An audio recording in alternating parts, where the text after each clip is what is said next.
Hello, techies. This is comptia lab 4.1.2. We're going to find BIOS UEFI settings. And you are the IT administrator for a small corporate network. The employee in Office 1 has mentioned several times that their computer seems to be slow. You have decided to explore the possibility of upgrading the computer by determining its current status. So in this lab, your task is to assess the computer's BIOS UEFI settings. Do this by restarting the computer, then pressing F2 or Del before the OS loads.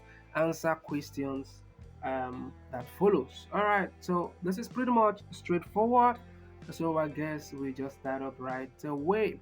So the first task is to access the computer's BIOS settings. So let's see the questions. What is the BIOS version number?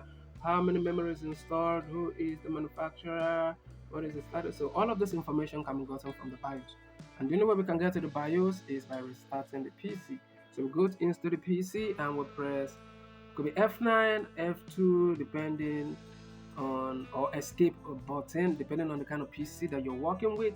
So, all right, so for this, if given an instruction, Control Alternative Delete is going to take us straight into the BIOS of this particular PC. Control Alternative Delete, Control Alt Delete. All right, so let's look at the system information and answer the questions accordingly. So what is the BIOS version number?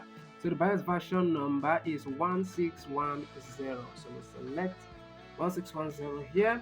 How many memory is installed in the computer? And let's see, this is in excess of 16 gigabytes. All right, so let's go ahead and select 16384.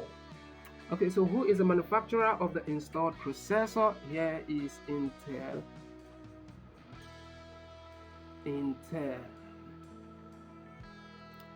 And the last question, let's see. Okay, the next question, how many hard drives are installed? Let's close to that section. We have SATA 1, SATA 2, SATA 3, and all of those has hard drives installed in them. Okay, so what is the status of the integrated NIC?